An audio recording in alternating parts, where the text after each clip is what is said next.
Se acabó el agua de Paso Severino y hasta que no llueva de manera constante y en cantidades suficientes, no hay reservas de agua dulce que puedan ser utilizadas para abastecer a la zona metropolitana. El escenario actual es el de agua de red no apta para ser ingerida directamente, pero sí con condiciones microbiológicas adecuadas. Justamente por esto último, cuenta con elevados niveles de trialometanos. En Sobreciencia, hace algunas semanas advertimos sobre los trialometanos, sustancias que se generan a partir de los procesos de desinfección más habituales en el agua destinada a consumo humano. Aplicar cloro es positivo para la salud pública, pero cuando el agua cruda incluye un importante volumen de bromuros y de materia orgánica, como es el caso del agua salobre, se producen reacciones que generan esto, trialometanos. Volveremos con este tema enseguida. Este es un programa de ciencia destinado a la población en general. Queremos que las personas puedan hacer uso de su derecho a la ciencia. En octubre del año pasado, en este espacio, representantes de la comunidad científica advirtieron que estaba en riesgo el abastecimiento del agua potable para el área metropolitana. Los encargados de tomar decisiones hicieron oídos sordos. En marzo volvimos a dedicar un programa completo para hablar sobre los problemas del agua y los escenarios complejos que se enfrentaban. Y no se hizo nada. Luego hablamos del aumento de trialometanos y ahora, cuando ya no hay tiempo para medidas preventivas, volvemos a acudir a la ciencia para reconocer que enfrentamos a uno de los peores escenarios posibles.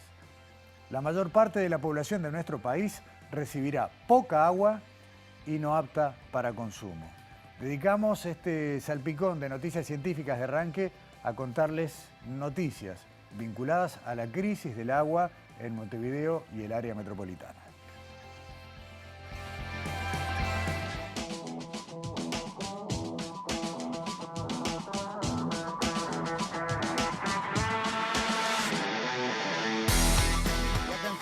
Almacenada en la represa de Paso Severino ya no alcanza a los niveles de las válvulas de toma de agua, por lo que ya no se alimenta desde allí a la planta de aguas corrientes. Por ahora, OCE solo puede acceder al agua dulce que corre cauce abajo por el río Santa Lucía y sus afluentes sin disponer de reservas.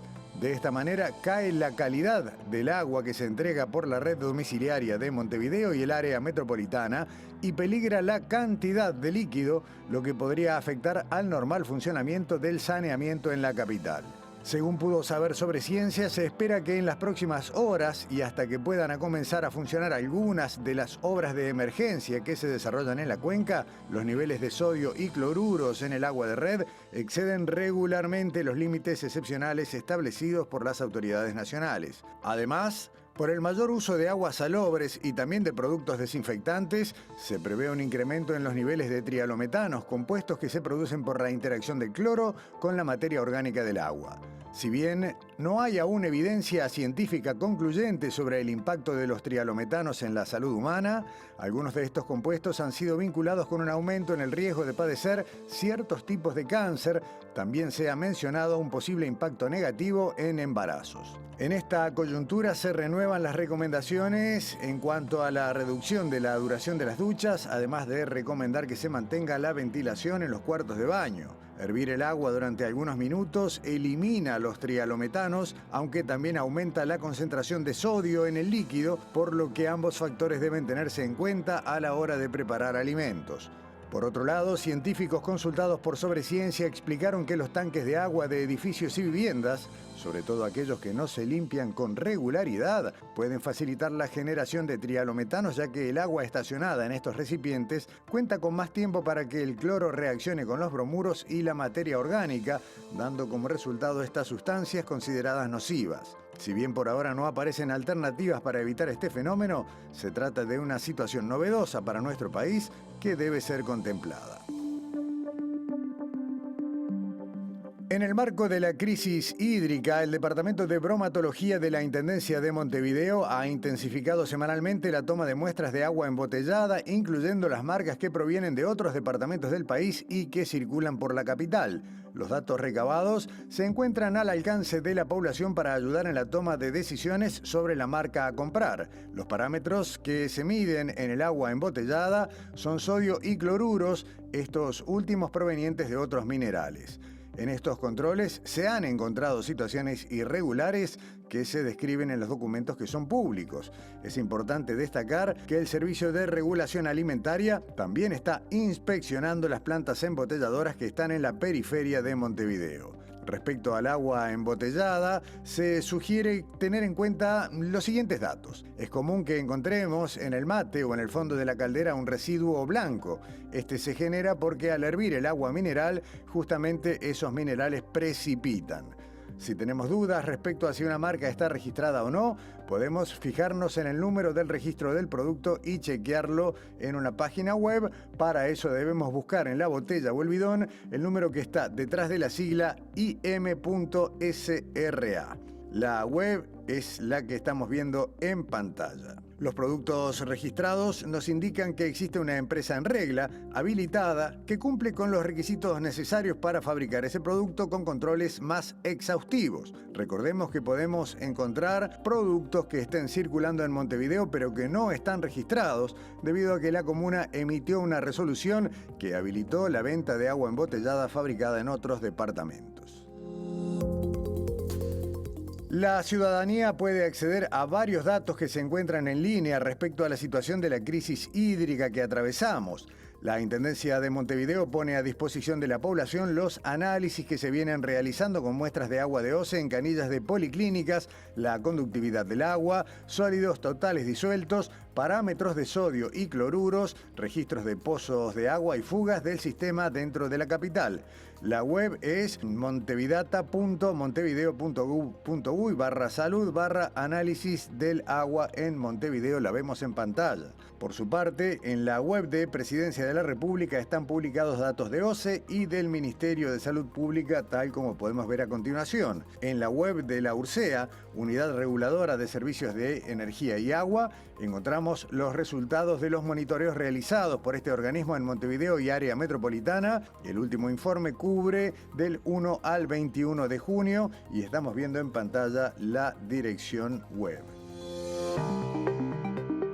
El próximo lunes 10, el Instituto de Higiene de Facultad de Medicina de la Universidad de la República realizará una actividad académica titulada Trialometanos, agua de consumo y salud, antecedentes en Montevideo como base para la discusión. El evento comenzará a las 16 y tendrá lugar en la sede del Instituto de Higiene, Avenida Alfredo Navarro 3051. En la actividad, que está abierta al público en general, se presentarán abordajes sobre normativa, límites máximos permitidos y analítica de subproductos de la desinfección del agua, caracterización geográfica de la red de distribución de agua de consumo en Montevideo, exposición a trialometanos en el embarazo y formación de trialometanos en la potabilización de agua, medidas de mitigación. Todas las personas que expondrán en la actividad son investigadores e investigadoras de la Universidad de la República y la presentación se realiza en el marco de un proyecto financiado por la Comisión Sectorial de Investigación Científica de la UDELAR.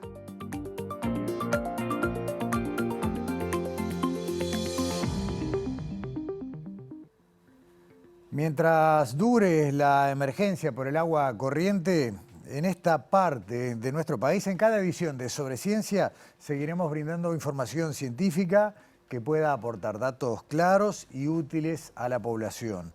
Pero tenemos muchísimo contenido científico de otros temas que vamos a ir compartiendo hoy. Por ejemplo, miren, el 6 de junio es el Día Mundial de la Zoonosis. Vamos a estar hablando de la que es la más relevante para la salud pública de nuestro país, la leishmaniasis.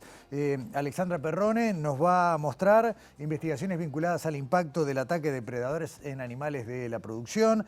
Daniela Hirschfeld estuvo en Harvard visitando a un uruguayo que está haciendo ciencia, pero también tiene que ver con el arte. Vamos a tener ese informe y una vez más, y ya vamos a entrar directamente en tema, vamos a poder ver cómo la ciencia y la recuperación del pasado reciente, los derechos humanos, tienen mucho en común y se trabaja mucho en ese sentido. Se acaba de inaugurar el repositorio Luisa Cuesta y sobre eso vamos a conversar. Lorena Echeverri, bienvenida a Sobre Ciencia. Gracias por acompañarnos en estudios. Muchas gracias, Gustavo. Lorena Echeverri es profesora adjunta en el Instituto de Computación de Facultad de Ingeniería, investigadora nivel 1 del Sistema Nacional de Investigadores y grado 3 de PDCIB Informática e integrante del proyecto interdisciplinario Cruzar, que es por eso que estás aquí. ¿Cuánto hace que empezó a trabajar el grupo atrás de generar herramientas que ayudaran en esto de recuperar archivos y cruzar información? Y hace unos cuantos años ya, comenzamos en el 2017, que fue cuando tomamos contacto con las primeras colecciones documentales. Comenzamos en un grupo relativamente pequeño de Facultad de Ingeniería y Facultad de Información y Comunicación. Y bueno, empezamos a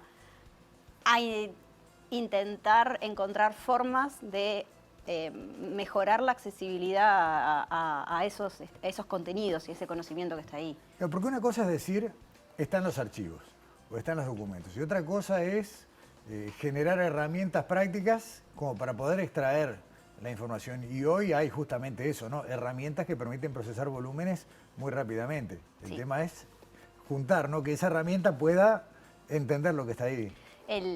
La historia, a mí me gusta como esa caricatura de la historia, cuando llegamos a entrar en contacto con estos documentos, nosotros pensábamos que en un corto plazo íbamos a lograr pasar la primera etapa, que podemos ir en detalle en eso, pero la primera etapa que era transformar esas imágenes en texto.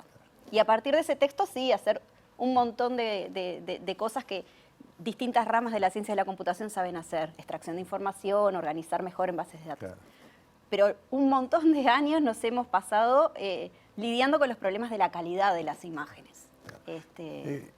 Ahí está la diferencia entre el cerebro humano y las herramientas informáticas. Estos textos, para nosotros muy fáciles de entender, escritos a máquina de la época, se transforman en un obstáculo muy complejo para los sistemas de reconocimiento de escritura. Sí. Además, nosotros nos enfrentábamos con otra restricción, y era que todas las herramientas para hacer la transformación de estas imágenes en texto, que es lo que se conoce como OCR, claro, o Optical Character Recognition, tenían que ser herramientas que utilizáramos y ejecutáramos en servidores locales. No podíamos subir archivos a la nube. Ahora ya sabemos que, bueno, ahora estamos en otro contexto porque es de público conocimiento que hubo filtraciones de archivos, pero en ese momento nosotros estábamos en unos términos de uso de estos archivos que teníamos que salvaguardarlos, y por lo tanto todo era local. Entonces eso implicaba desafíos desde el punto de vista informático. Teníamos que entrenar nuestros propios OCR, básicamente. Claro.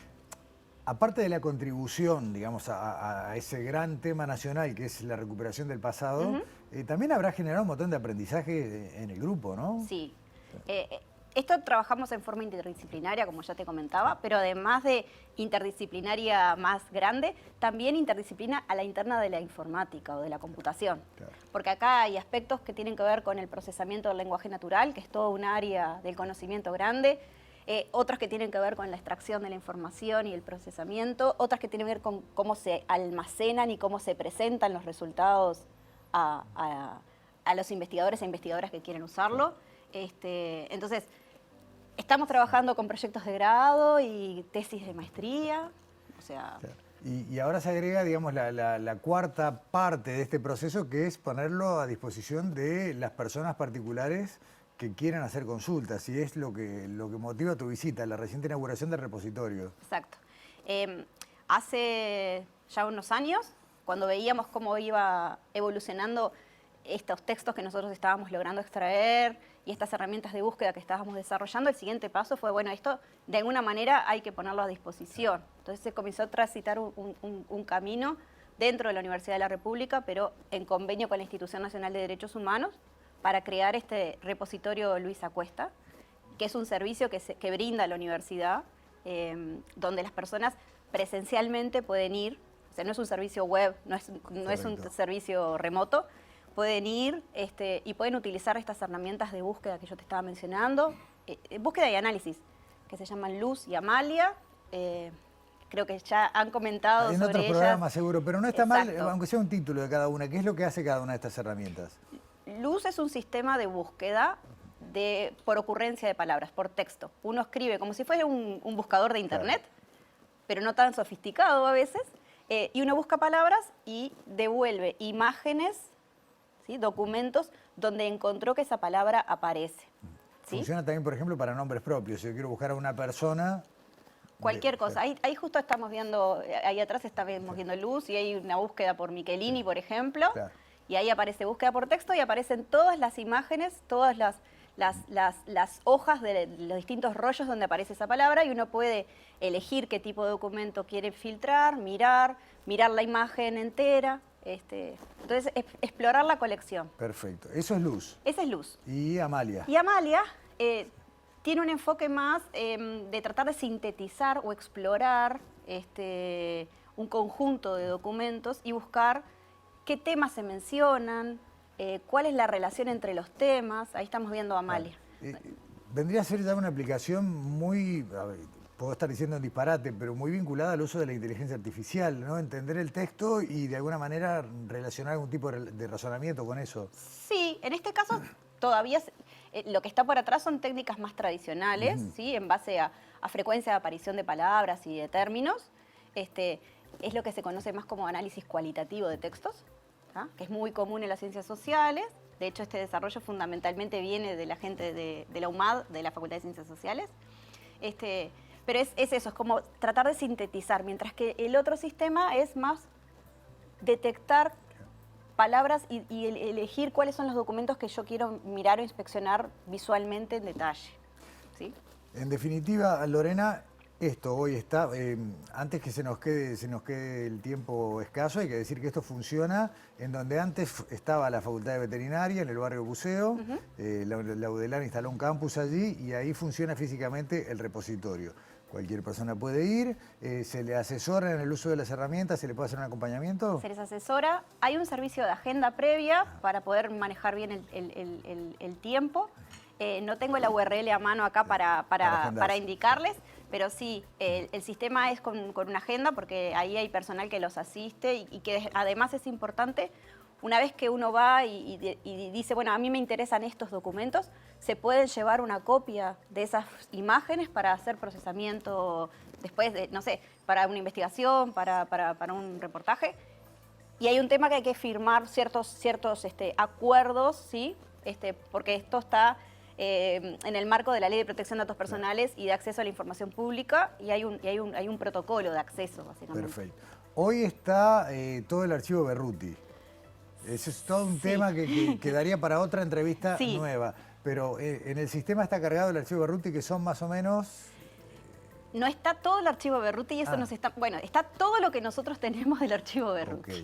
Okay. El archivo Berruti son aproximadamente 1.200 rollos.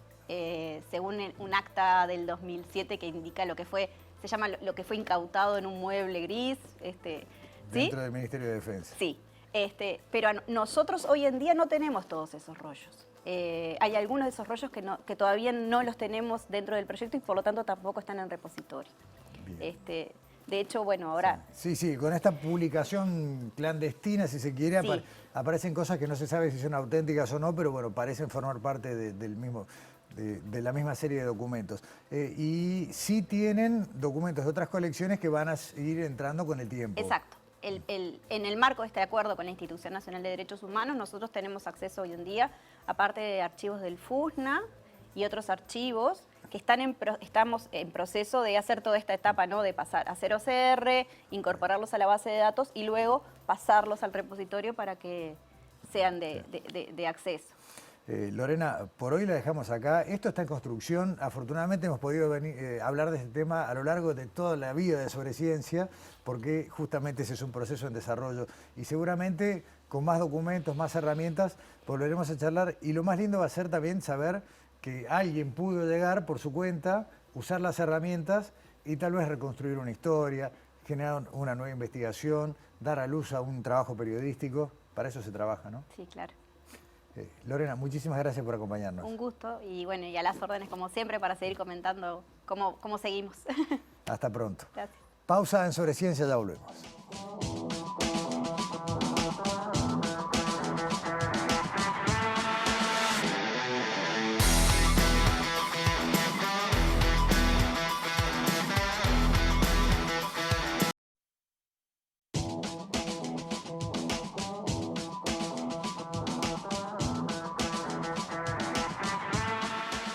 Hay una enorme cantidad de gente de ciencia de nuestro país que está trabajando, estudiando, aprendiendo a lo largo y a lo ancho del mundo en lugares que a veces nos llaman mucho la atención. En este caso, si se quiere, tal vez nos vayamos a una ciudad que es sinónimo de ciencia a escala planetaria. Pero lo cierto es que vamos a detenernos en Harvard.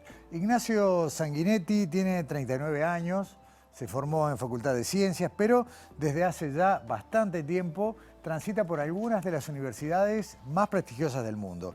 Para hacer su doctorado, por ejemplo, se fue a Berlín. Allí estudió las bases neurales que regulan el comportamiento del juego en ratas.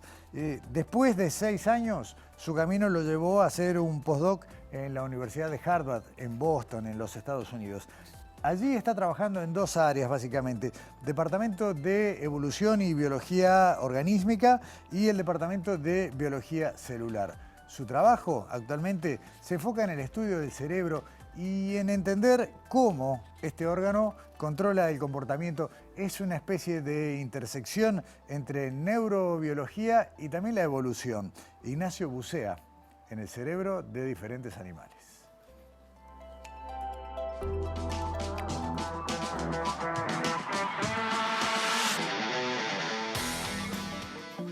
Pintor, actor, cantante, pero sobre todo un uruguayo en Harvard. Estamos acá en la Universidad de Harvard en Boston para hablar con el neurocientífico Ignacio Sanguinetti sobre su vida en una de las universidades más prestigiosas del mundo, su trabajo en el estudio del cerebro y, por qué no, sobre arte y ciencia.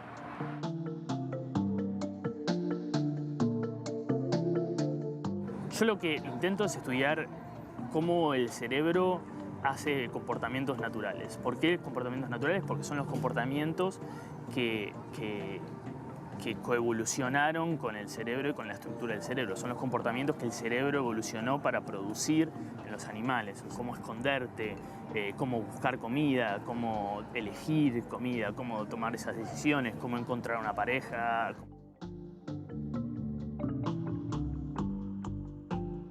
Entonces vine aquí al laboratorio de Hopi Hoekstra, que está aquí en Harvard, donde ella trabaja con una serie de roedores que han conquistado todo Norteamérica y han conquistado todos los ambientes y diferentes nichos. Viven en los bosques y algunos suben a los árboles, algunos viven abajo de la tierra, hacen pozos en la arena. Y entonces, con esa variedad, yo lo que quería estudiar es cómo el juego cambia con la ecología y con la evolución. Cuáles son las razones por las cuales los animales juegan.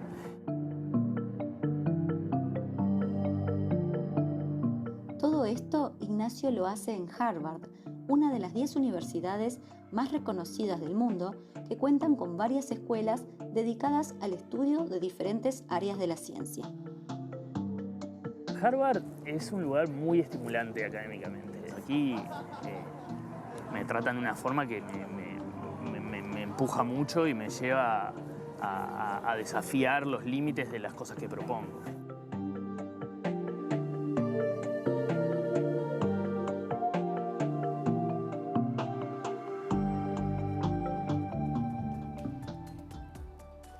Ignacio vive regularmente en la ciudad de Cambridge, que está separada de Boston por un río. Allí, además de Harvard, está el MIT, el Instituto de Tecnología de Massachusetts, y también otras universidades destacadas. En esta zona, que está totalmente llena de ciencia, Ignacio también tiene tiempo para otros intereses. Algunos son hobbies, otros directamente son artísticas, pintura y actuación. En esta parte del informe, él nos va a contar, Ignacio Sanguinetti, cómo es estar en un ambiente repleto de estímulos y cómo desarrolla, además, su faceta artística.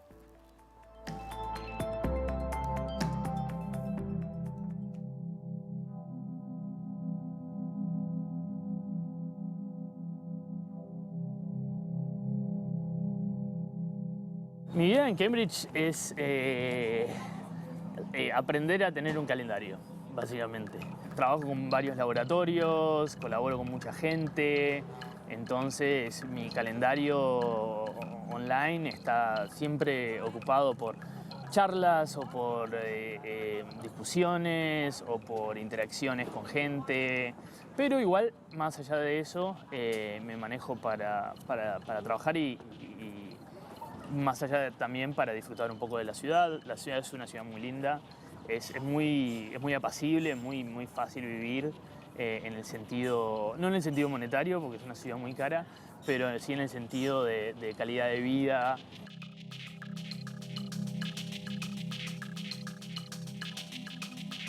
Además de su carrera científica, Ignacio siempre ha cultivado una veta artística que lo ha llevado a transitar diferentes disciplinas. En Boston también tiene lugar para esta faceta. Como es un lugar donde también hay interacción con gente de arte, entonces también por ahí expongo pinturas o hago improvisación en teatros, voy a festivales, voy a diferentes museos. Mi vida siempre ha sido un poco polifacética, o sea, y la he dejado desarrollar en ese sentido. Siempre fui, desde el liceo, siempre fui de hacer teatro, de cantar en el coro, de hacer un montón de cosas. Entonces, al día de hoy, o sea, todavía canto, todavía hago teatro de improvisación sobre todo.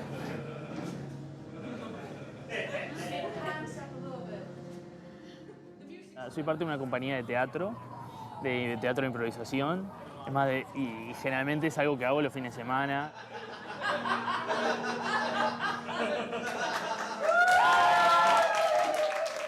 En la pandemia descubrí que sé pintar y que puedo pintar. Me gusta salir a pescar y estar en la naturaleza y hago pesca con mosca. Hago un montón de actividades así. También he escrito, producido y filmado cortometrajes. Estoy produciendo un largometraje. He hecho un montón de cosas en mi vida. En realidad porque, voy a vivir una vez. Hacer una cosa sería como muy aburrido, ¿no?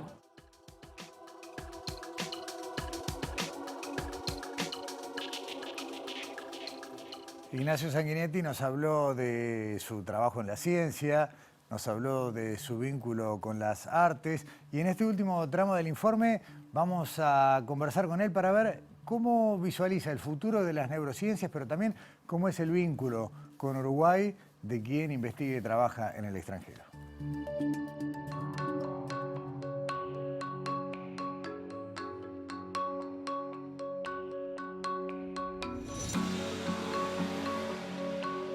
Mientras Ignacio se pone a sí mismo nuevos desafíos y objetivos, también reflexiona sobre cuáles son las próximas fronteras en el conocimiento del cerebro. Si tengo que pensar en neurociencia, las tres cosas que veo como hitos muy grandes y cambios muy grandes en los próximos años, en los próximos 10 años. Uno sería la capacidad de hacer una neurociencia invasiva en humanos. Hay trabajos muy interesantes de gente en San Francisco donde registran neuronas individuales en el cerebro de humanos que han pasado por una cirugía y que pueden ser sujetos experimentales, pero con los cuales pueden decodificar completamente qué frases están diciendo o cosas así, lo cual es una línea de trabajo impresionante.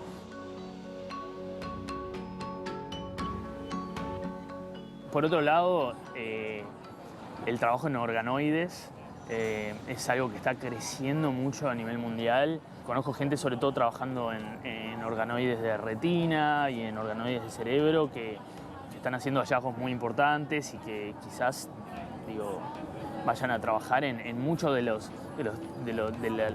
problemas de ceguera, por ejemplo, retinianos.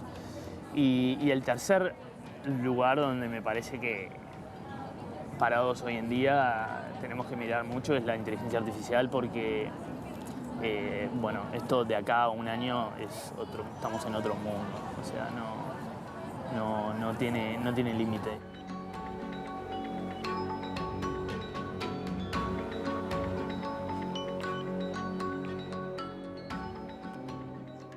Y en ese día a día lleno de arte y ciencia, ¿cómo es el vínculo científico con Uruguay y la posibilidad de volver al país? Mantengo algunos vínculos académicos, por ejemplo, doy clases a veces en Uruguay y yo tengo un cargo en la Facultad de Ciencia en licencia sin goce de sueldo, pero igual me sigo manteniendo como activo y dando clases y participando de las escuelas internacionales de neurociencia allí. Pero no tengo un vínculo científico, lo cual no quiere decir que en un futuro, dependiendo de cómo se den las cosas, o yo participe mucho más en investigaciones en Uruguay o colabore con gente de Uruguay que trabaje conmigo. Siempre siento como un debe un poco con Uruguay, con la formación que obtuve ahí, y entonces en cualquier sentido, si yo vuelvo o no vuelvo, o sea, mi forma de pensar es si me quedo acá, dar la oportunidad a uruguayos.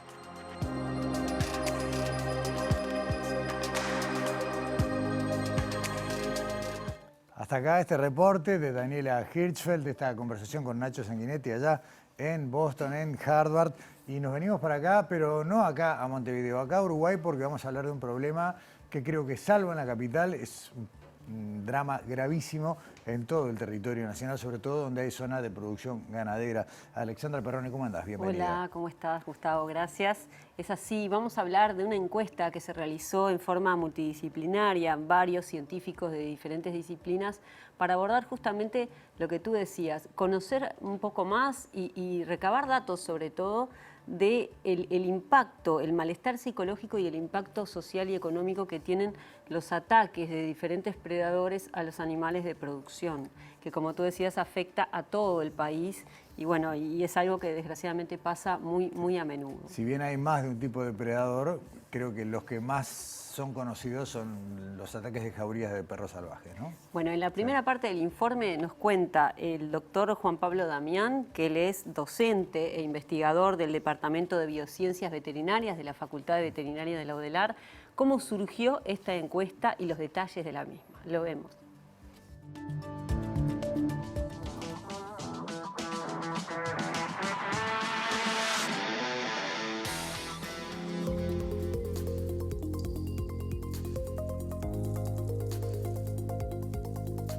Esta encuesta es una encuesta a productores rurales que surgió en base a los propios productores y trabajadores rurales que estaban muy preocupados con la situación que están viviendo en sus establecimientos con el tema de depredadores que atacan a sus especies productivas, ¿no? Y más allá de las cuestiones desde el punto de vista de pérdidas, también interesaba conocer desde el punto de vista del estado del malestar psicológico que sufren estas personas en esas situaciones laborales, ¿no? El principal objetivo es llegar a obtener algunos datos que nos permitan identificar, conocer si el ataque de predadores a especies productivas afecta el malestar psicológico de los productores rurales, trabajadores rurales. Ese es el objetivo grande de este estudio. Pero en base a esta encuesta también recabamos información de varios elementos, ¿no? La idea que planteamos es ir desde aspectos básicos, es decir, desde la característica de las personas, si radicaban en el lugar o no, desde el sexo, a cuántos kilómetros estaba el centro poblado más cercano, las características productivas que tenían el establecimiento rural, si se dedicaban a ovinos, bovinos, los bovinos que eran ganaderos o eran sistemas productores de leche, o incluso aves, ¿no? En realidad tenemos un gran abanico hasta las pérdidas económicas, lesiones y después ya entramos directamente en las características del animal agresor, el que ataca a las especies productivas, y después todos los efectos que generaron a nivel del malestar psicológico.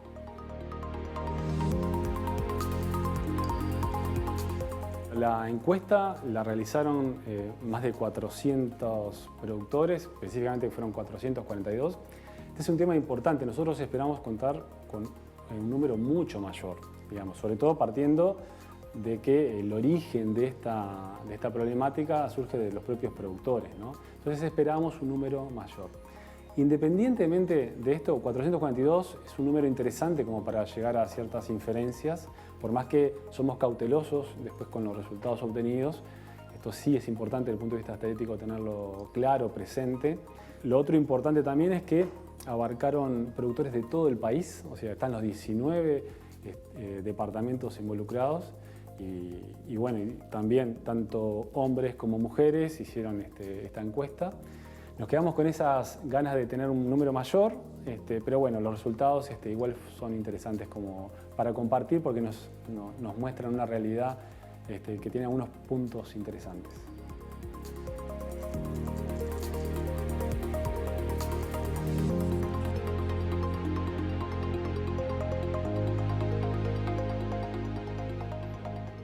Alexandra, en primer término estamos compartiendo datos que no hablan de los resultados de la encuesta, sino de las personas que dijeron que, bueno, sus animales fueron atacados. Claro, de los encuestados, más de aproximadamente el 50% de ellos recibieron ataques de predadores hacia sus animales de producción y acá estamos viendo, bueno, los departamentos de las personas que reportaron haber recibido ataques a sus animales de producción y vemos que, bueno, Cerro Largo y Paysandú son los departamentos, pero bien como decía Juan Pablo, en todo el país, ¿no? Sí, llama la atención ver resultados incluso en Montevideo, ¿no? Sí, y ahora vamos a ver la siguiente placa, porque dice de los ataques, de las personas que recibieron ataques a sus animales de producción, más del 80% identificó al agresor, ¿no? Como decías tú, son varios, el perro es el 55%, el zorro el 25%, jabalí 12%, hay otros 6% y el humano 2%. Que el humano seguramente está asociado a casos de abigeato y muchas veces que terminan dañando o atacando a los animales, ¿no? Exactamente. Y la placa número 3, podemos ver ahí el porcentaje de encuestados que identificó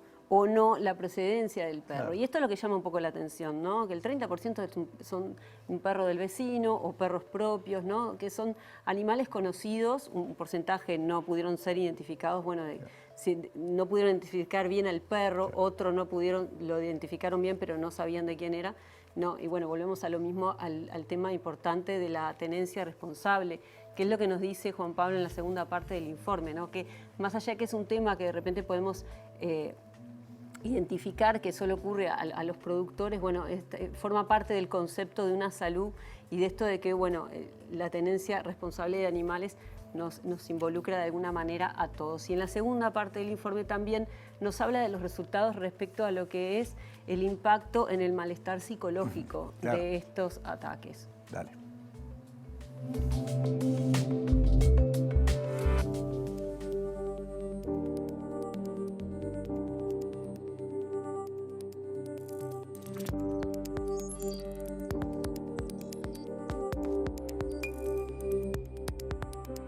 Este tema en particular, nosotros lo englobamos desde el punto de vista de la profesión veterinaria dentro del concepto de una salud, ¿no? O sea, es la salud animal, la salud humana y la salud del medio ambiente. Y este tema de los predadores, y en especial el perro, atacando especies productivas, es un claro ejemplo del tema de salud, el concepto de una salud, ¿no? Por las lesiones que afecta a otros animales, a otras especies, al ambiente y que termina repercutiendo también al ser humano. Respecto a los resultados de salud mental, encontramos que aquellos productores que en su establecimiento recibieron ataques de predadores, los niveles de malestar psicológico en base a una escala de Kessler, o sea, una escala validada, en que incluso ha sido estudiada en Uruguay, es mayor que en aquellos productores que en sus establecimientos no recibieron ataques por predadores. Y además, lo segundo es que si dividimos los niveles de malestar en 4 categorías, aquellos productores que tuvieron muy alto esos niveles de malestar psicológico se asocian con aquellos productores que tuvieron mayores pérdidas económicas debido a los ataques de predadores en sus especies productivas. Para finalizar, todos estos elementos que muchas veces se focaliza solamente en la especie animal, ¿tá? Tenemos que también, desde el punto de vista empático y desde donde surge esta encuesta, ubicarnos en el productor rural, una persona que está trabajando con estos animales y que se encuentra con esas realidades en el cual un predador ataca a sus animales Algunos animales directamente cuando la persona se los encuentra ya están muertos, otros están gravemente heridos y tienen que además tratar de llevar a cabo los procedimientos correctos de eutanasia para evitar el mayor sufrimiento de estos animales. Y todo esto genera una serie de pérdidas económicas importantes que incluso algunos productores llevan a abandonar este rubro.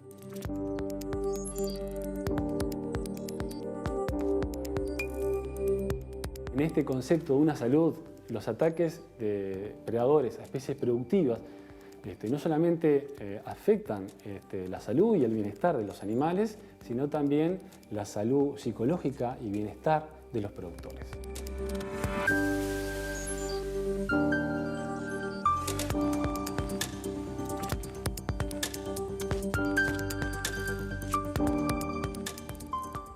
Es importante, Alexandra, ese concepto de una salud, ¿no? Porque como en definitiva, si bien acá uno puede hablar de animales que atacan animales, en definitiva lo que se mide, lo que se está estudiando es el daño, el malestar psicológico generado en los humanos, bueno, que tienen en estos animales su medio de vida, ¿no? Y esta investigación, con esta encuesta, bueno, estos resultados están en vías de revisión y están por ser publicados en breve.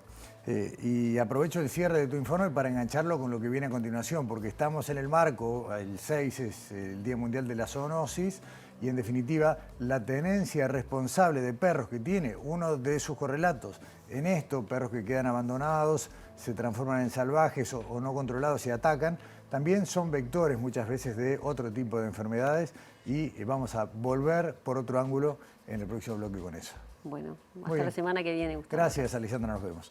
Pausa en Sobre Ciencia y ya volvemos con lo que anticipamos.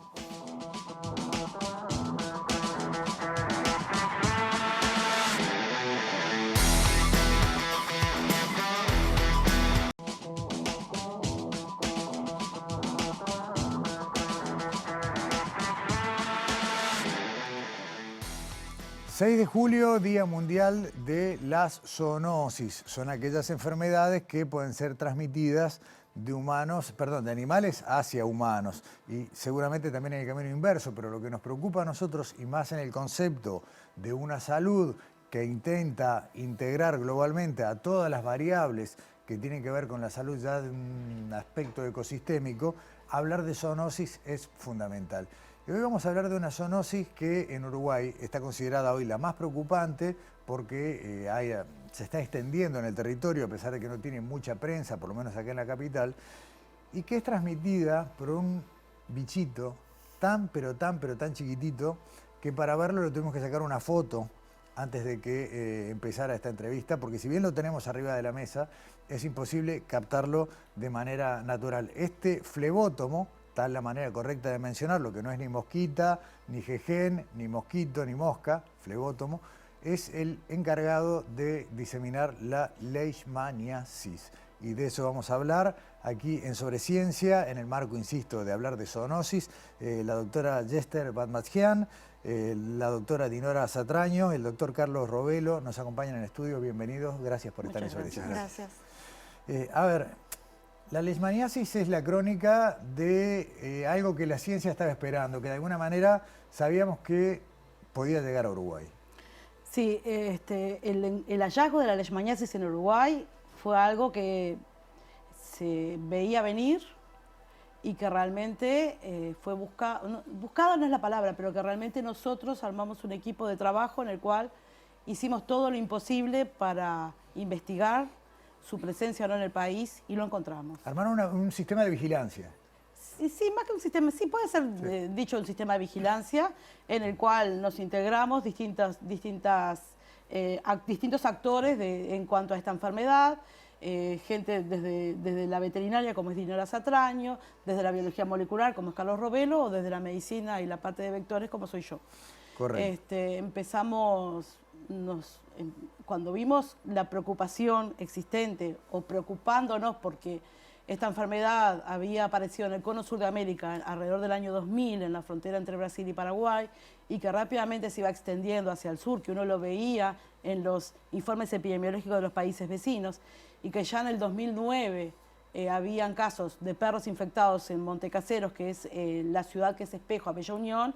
Ahí ya nos pusimos súper alertas y salimos a a buscar esto porque obviamente nadie lo iba a frenar en llegar a nuestro país. ¿Qué se busca primero en estos casos? ¿La presencia del vector o la posibilidad de que animales o personas presenten síntomas de haber contraído la enfermedad?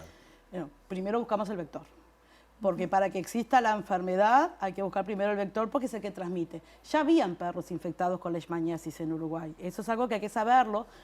Perros que venían de otras partes del mundo donde la leishmaniasis existe y perros que venían infectados acá. Pero esos perros sin el vector no son peligrosos, entre comillas, digamos, para los humanos, salvo para otros perritos, que eso después Dinora puede hablarlo. Pero lo preocupante es el vector, porque sin el vector no hay transmisión de la enfermedad. Y lo primero, hubo una perrita, ¿no?, que llegó al consultorio con algún síntoma. Sí, fue una perrita que consultaba en la ciudad de Salto por recurrencia de enfermedades sistémicas y de piel y no respondía a los tratamientos. Bueno, llegó la consulta al laboratorio de facultad, que en ese momento, como bien decía Yester, nosotros ya teníamos veterinarios que nos habíamos ido a capacitar a Brasil, habían venido gente por intermedio de OPS, el Instituto Pasteur teníamos también el aviso, bueno, entonces teníamos como armado el circuito de cómo iba a ser la movida. Llamada por teléfono al laboratorio, mandan la sangre, se realizan los test serológicos, inmediatamente que da positivo se va al lugar. Entonces ahí cuando se llega al lugar lo que se hace es, bueno, se le toman muestras para la identificación del parásito cuando la zona no es endémica. O sea, y más el primer caso hay que ver el parásito y aislarlo y hacer las técnicas moleculares. Y al mismo tiempo lo que se hace es se coloca en el lugar una trampa para detectar la presencia del insecto y si ese insecto está parasitado. Dentro de un ratito vamos a hablar de las trampas porque tenemos una acá, pero Carlos, vos tenías montado ya un esquema de detección, ¿no? Ante la posibilidad de que una muestra fuera sospechosa, bueno, someterlo a las técnicas para determinar correctamente. Claro, sí, acá, antes que eso, solo un comentario, que en realidad lo que generamos fue lo que se llama un GTI, un grupo de trabajo interdisciplinario, que es cómo se debe abordar esto. No fue hecho desde el Ministerio, porque creo que no se vio la inminencia de lo que estaba sucediendo. Pero bueno, logramos nosotros desde la base generar este GTI y las técnicas moleculares. Es muy similar a lo que ustedes vieron y se cansaron de ver con el COVID. Es un sistema de PCR primero y luego de secuenciación para estar seguros que se trataba de la Leishmania infantum, que es la leishmania que produce este tipo de leishmaniasis que tenemos en Uruguay, que es leishmania visceral. Como decía bien Yester, nosotros desde hacía unos años teníamos ya listos en los freezer del laboratorio, teníamos listos todos los sistemas para este PCR y estábamos, como ella decía, esperándolos. Y bueno, efectivamente, tanto en los vectores como en las extracciones que hizo Dinora de ganglios linfáticos, de médula, etcétera, pudimos detectar que se trataba de ese vector. Y además aislar los parásitos, que ese fue otro elemento importante, que estos parásitos de los perritos inicial y perritas fueron aislados para caracterizarlos mejor. Hablamos de insecto muy chiquitito, que como dije en el arranque, no es ni mosca, ni mosquito, ni mosquita. Es flebótomo. ¿Es el único tipo de flebótomo que hay en Uruguay? No. Ya habían descritas 2 especies de flebótomos en la década del 20 del siglo pasado, pero que no tenían implicancias ninguna en cuanto a transmisión de enfermedades. Ni siquiera era un problema de salud pública. La leishmaniasis no existía y remotamente a nadie se le había ocurrido, de los parasitólogos del siglo pasado, te puedo hablar de Talich, de Osimario, de quien fuera, que alguna vez fuéramos a tener leishmaniasis en nuestro país. Era completamente exótica. Entonces se hizo ese hallazgo de Lutzomia corteles y Lutzomia gaminara, y en Montevideo, en Salto y en Tacuarembó, pero quedó por esa. Lutzomia longipalpis, que es la especie que transmite la Leishmania infantum, el primer hallazgo en nuestro país es en el año 2010, fue en una vivienda en la ciudad de Bella Unión y en el zoológico municipal de la ciudad de Salto. A partir de allí nosotros seguimos investigando, fue cuando hicimos nuestra alerta grupal, seguimos investigando la presencia o la dispersión de este insecto porque fueron hallazgos puntuales, un ejemplar en cada una de esas trampas. Y bueno, y a partir del 2012 que ganamos un proyecto de investigación de la CSIC, Vimos que en Bella Unión el vector se había asentado, teníamos capturas bastante más importantes y casi durante todo el año, algo impensable también, porque uno siempre cuando piensa en flebótomos, en general últimamente, ahora ya por suerte no tanto, pero pensaba lo que pasaba en Europa, y en Europa el flebótomo tiene una estacionalidad muy marcada, uno no lo encuentra en los meses fríos, y en cambio en Uruguay sí lo encontramos en los meses fríos. Cuando la bibliografía dice que Lutzomia longipalpis no la encontramos a menos de 17 grados de temperatura nocturna, la encontramos con temperaturas de 10 grados, 8 grados, pues claro, nunca había bajado tanto hasta el sur como ha pasado acá en Uruguay. Entonces, a partir de eso fue que lo que Dinora dijo ahora del entrenamiento veterinario, de montar en el laboratorio del Hospital de Facultad Veterinaria un sistema para identificar, y de que Robelo tuviera en su laboratorio todo el sistema para identificarlo desde el punto de vista molecular. Hablaron varias veces de las trampas y ya en 30 segundos nos metemos con la trampa porque es bien interesante. Pero omitimos un dato, la detección de este caso cero fue en el 2015, ¿no? Fue en el 2015, Claro. o sea, posterior a la identificación de los vectores en un tiempo más o menos también esperado desde el punto de vista epidemiológico, y bueno, sí, fue como un balde de agua fría. Claro. Encontrar algo que estábamos Una enfermedad buscando. que nunca antes No. habíamos tenido en Uruguay. No, con transmisión autóctona no. Porque el primer caso, la primera perrita a la que hace mención Dinora, era una perrita que había venido con una inundación. Entonces uno no podía rastrear los antecedentes de esa perra. Claro, cuando decís venido, estamos hablando de Salto. Sí, Salto. Sí, perfecto. Porque se pierden muchos perros, se aparecen después en otros lugares, entonces la familia no podía identificar la procedencia de ese perro. Pero a su vez, cuando Dinora va a la veterinaria a hacerle la punción de médula, Claro. y el estudio de los ganglios, allí había otro perro que había nacido en ese lugar y que nunca se había movido de ese lugar y que tenía lo mismo.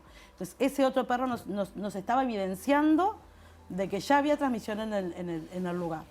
Y eso se completó con la captura de flebótomos que hicimos en ese lugar y con el estudio de biología molecular que hizo el doctor, tanto de los flebótomos como de los perros. Cuando fuimos sí. al lugar, o sea, mostramos a todos los perros de los vecinos del caso que vimos en la veterinaria, y eran todos positivos. Entonces, era, bueno, este es el lugar donde se está dando la transmisión activa de la enfermedad. Entonces, lo fundamental era encontrar al flebótomo, lo encontramos, encontrar el flebótomo con el parásito, o sea, te está indicando que se está ocurriendo la transmisión, y poder aislarlo, o sea, se dio todo el círculo. Claro, y el elemento clave es el trabajo en equipo. Es decir, acá no hubo, digamos, una actividad centralizada. Creo que Chester fue la que dinamizó la generación de un equipo de trabajo, y que todos sabemos que esto se trabaja en forma interdisciplinaria, y por eso esto de los GTI, Claro. grupos de trabajo Pero interdisciplinarios. además vos marcaste algo muy valioso, Carlos. Esto surgió por iniciativa de la comunidad científica. No hubo una directiva, una Sí. política pública, de No. decir, bueno, vamos a poner una alerta en esto. No hubo, A partir de los hallazgos de ustedes y de la gente que trabaja con ustedes, sí empezaron a desarrollarse políticas. Claro, acá comenzaron las reuniones en el ministerio, se empezó, pero no fue fácil, yo no fui activo partícipe, pero Yester sí, y creo que está fuera de tema, pero tampoco fue muy fácil, pero era evidente, y eso ha pasado en varias regiones de aquí, o sea, en Argentina, en Brasil, pero en estados, han pasado cosas similares, es como que no se quisiera entender o creer, entre comillas, de que esto estaba viniendo hacia el sur, es decir, se estaban desplazando hacia el sur, no solo por cambio climático, sino también por todo lo que son las corrientes migratorias, sobre todo de clase trabajadora. Es decir, entonces, que acompaña el exactamente, flebótomo. entonces se venían yendo hasta el sur y los tenías enfrente de los dos lados, bueno, era obvio que iba a suceder. Y en este desplazamiento, ahora nos metemos en el desplazamiento dentro de Uruguay. Hablamos de un inicio en Salto y brevemente, ¿cómo fue la dispersión? Porque ahora ya está en varias capitales. La dispersión básicamente fue nosotros la esperábamos en Bella Unión, que era la ciudad, digamos, Más cercana. más digamos, cercana. Obviamente Salto tiene un dinamismo mucho mayor que Bella Unión, y bueno, fue de Salto hacia el norte, y el norte en el 2016 en Bella Unión empezaron a aparecer, también nos reportaron los primeros casos positivos. De Después perros, ¿no? de perros, sí. Después hablamos de personas en un Sí, minuto, sí. después fue como hacia la ciudad de Artigas, donde En el 2018 y 2019 hubo un brote bastante importante y este año que Rivera era una ciudad que estaba ahí porque tenían los flebótomos, pero no tenían caninos, y la ciudad Espejo tenía caninos, entonces está, 1 más 1. Demoró nada. O sea que hoy, como ciudades de importancia, Salto, Bella Unión, Artigas y Rivera. Y el norte del departamento de Paysandú. Perfecto. ¿Humanos? Sí, en Salto. En Salto. En Salto. ¿Más o menos? 10 casos aproximadamente, con un fallecido. Bien. Y ahí puede ser que yo tenga un dato de que se calcula que ustedes estiman que el 10% de los perros de estas ciudades pueden estar portando... La estimación la está haciendo el Ministerio de Salud Pública, porque en eso sí quiero recalcar que luego de ese periodo inicial como de shock, porque también pasamos de un discurso de que en Uruguay son las no transmisibles y las transmisibles no tienen importancia, y a veces olvidan que las transmisibles sí tienen mucha importancia. Lo vivimos con COVID y lo estamos viviendo ahora. Entonces, luego de ese shock inicial, el Ministerio ha tomado riendas en el asunto y hoy por hoy las cifras de cero prevalencia en caninos las están aportando desde el Ministerio de Salud Pública, que andan rondando entre un 6 y un 8% en estas ciudades aproximadamente. Cuando se quiere hacer vigilancia del vector, se usa esto y ahora sí, no quiero quedarme sin tiempo. ¿Podemos prenderlo, Yester? Sí, cómo no. Yo quiero que me cuenten. Yo voy a hacer la descripción de los elementos. Sí. Una media de mujer, un tubo de PVC, una cinta LED, un ventilador de computadora y un plato de camping. Sí, para que no se moje con los días de lluvia. ¿Qué es lo que es esto? Y unido a una batería, en este caso es un transformador, pero es una batería. Es una trampa para captura de flebótomos. Las trampas originales, que son del CDC, son trampas muy caras, oscilan en los $200 aproximadamente, y al inicio de las investigaciones para nosotros era inaccesible llegar a esas trampas. El programa de leishmaniasis de Argentina, que también estaba, o sea, en Argentina también hay el problema con la leishmaniasis. Ellos tienen todos los tipos, tienen la visceral, la cutánea y la mucocutánea. Nosotros solo tenemos la visceral a nivel humano.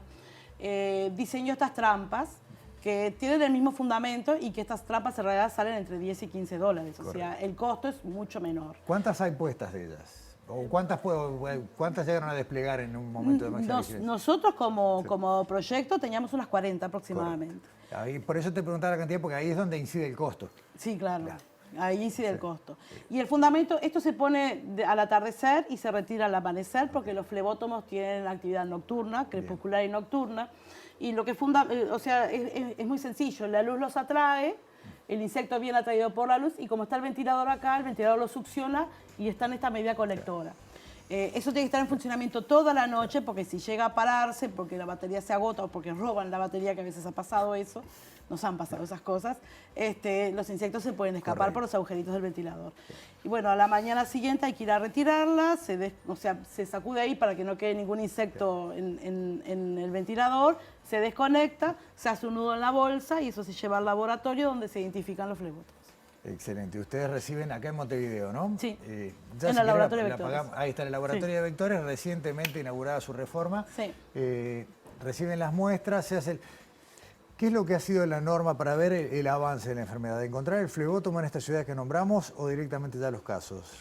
¿Cómo fueron las detecciones? Normalmente nosotros estamos también trabajando en conjunto con el Ministerio de Salud Pública y la Comisión de Zoonosis. Entonces, llegan al laboratorio de Facultad Veterinaria muchas veces un caso positivo y ahí se va al origen, se ponen las trampas, se muestra los 100 perros alrededor y se hace todo en el canino, ¿no? Extracción de sangre, de médula, de piel, para estudios parasitológicos y para estudios moleculares y aislamiento y tipificación. Eso por un lado. El Ministerio también lo que realiza es una vigilancia activa y de prevalencia todos los años. Siempre estamos en contacto y vamos trabajando con ellos y sabemos más o menos cuáles son las zonas. Bien. Y hay zonas de vigilancia que eso se encarga el Ministerio. Nos quedan 30 segundos y no quiero que nos vayamos sin decir dos cosas valiosas. ¿Cómo se cuida la gente? ¿Cómo cuidamos las mascotas? ¿Y cuáles son los síntomas o cómo podemos saber que tenemos una sospecha de estar infectados con este parásito? ¿Querés empezar con las mascotas? Bien. Las mascotas, que esta enfermedad es lo más terrible porque no tiene cura. Hasta el momento no hay cura parasitológica. Lo que sí tenemos es la prevención con un collar. Lo que pedimos encarecidamente nosotros como profesionales es que no viajen al norte del país, a no ser que sea sumamente necesario. Si lo hacen con collar, O sea, que no viajen con mascotas al norte. que no viajen con mascotas. Correcto. Si pueden evitarlo. ¿Solo perros? Perros y gatos. Ok. Los gatos tienen otro papel, no se enferman tan gravemente y no transmiten la enfermedad. El perro puede ser asintomático y sí seguir difundiendo la enfermedad. Perfecto. No comprar mascotas en lados que uno no sabe el origen, porque pedimos las mascotas por internet, las retiramos en Tres Cruces y vienen de zonas endémicas. La mascota hoy es un integrante más de la familia, entonces tener mucho cuidado. Perfecto. ¿Ah? ¿Cómo se cuida la gente, Esther? Bueno, la gente, lo primero es que el perro es perro. Me van a matar por esto, pero el perro es perro y eso de dormir con el perro en la cama, esas cosas, por favor, no me crucifiquen, pero es la verdad. Porque el flebótomo, no lo hemos dicho hasta ahora, pero tiene enorme predilección. Cuando digo enorme me refiero a enorme predilección por la sangre de perros. Y el flebótomo puede identificar en un ambiente abierto cuál es perro y cuál es humano. Pero si yo tengo el perrito todo el día encima, se confunde el flebótomo y puede picar a cualquiera en forma indistinta.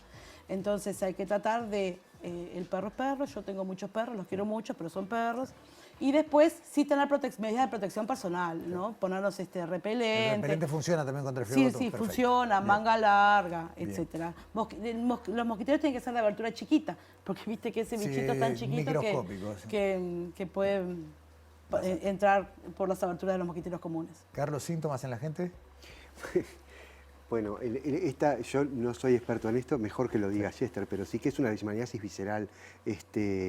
Entonces lo que va a generar son hepatomegalias, que son agrandamiento de hígado, y esplenomegalia, que es agrandamiento de vaso, ¿sí? Y luego una sintomatología general Muy variada. Muy variada. Y Esther Badmagian, Carlos Robelo, Dinora Satraño, muchísimas gracias. Este tema es importantísimo y por eso queríamos que estuvieran acá. La seguimos Gracias más a adelante. ustedes. Muchísimas gracias. Esperemos haber sido claros. Creo que sí. Hasta pronto. Hasta Gracias. pronto. Cerramos, nos fuimos de tiempo. Muchas gracias por acompañarnos. Nos vemos la semana que viene.